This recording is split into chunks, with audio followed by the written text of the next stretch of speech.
What up, friends? It's me, Aaron, aka the Simple RVer. That's what I like to call myself. So I'm working on a bus today, and I got a multitude of projects going on. And I'm gonna try and at least get two done. It's late in the day, but I'm gonna try and at least get two of these projects done.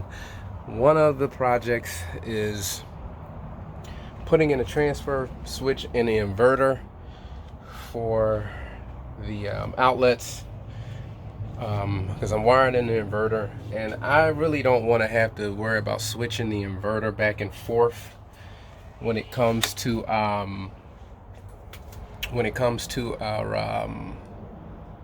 plugging in things. I don't want to have to go out there and manually do that. Just don't want to do it. It's not a big deal, but I just really don't want to have to go out there and cut the inverter on because I'm worried about it being too much power for the air conditioners, tripping the inverter and blowing up the inverter, or whatever the case may be.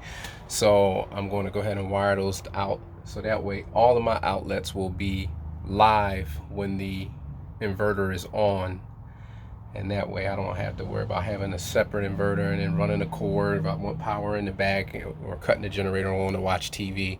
And speaking of TV, I just got a new TV that I'm going to go ahead and mount. I had been fighting with where I was going to put this TV at, because the way my 4104 is set up, it's just not TV friendly.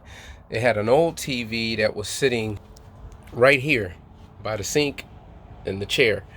So obviously that wasn't going to work, and it was a little tiny TV, old school style tube TV, and it wasn't going to work. So putting a TV here wasn't going to work, because number one, I needed the space, and number two, I use this table all the time, and number three, the couch bed opens up out here. This needs to move when that opens. All this stuff, it pulls right up and out of the way, so I couldn't put the TV there.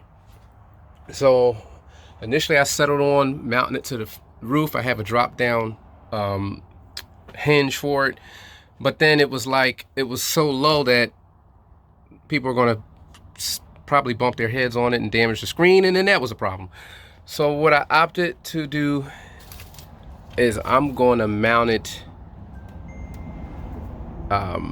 believe right up in here, right up in this area here, just behind the air conditioner, and it should be just enough that it's out of the way, and it will lock back in, and then it should fold down and give me enough swivel and play. That's the idea, and I've measured and remeasured, but I'm getting ready to do another test fit before I do it, because I'm not all that enthused about drilling through the cap. So yeah, here we go. But yeah, guys, that's what I'm going to do, and then I'll take you guys along for the ride. So yeah, this is definitely going to be fun to do. All right, I'll get back. Okay, so I literally had to make a bracket out of another bracket, because the bracket for my ceiling mount did not fit this TV. And I just so happened to buy another TV bracket for the bedroom, which was this guy. So I ended up pulling parts out of that to make this fit. And if I'm lucky, we might be golden.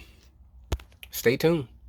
So next day, we are installing our mount for our TV. I opted to go for inserts.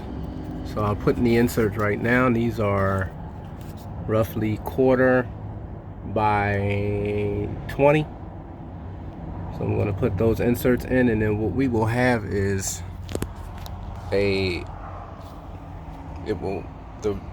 mount for the TV will actually screw in, and that way we won't have bolts protruding through the roof, and it'll be a cleaner job per se.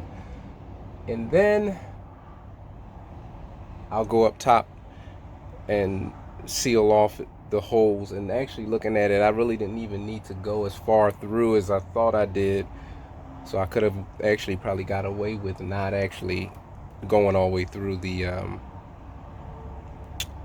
cap there. But it is what it is. Moving right along.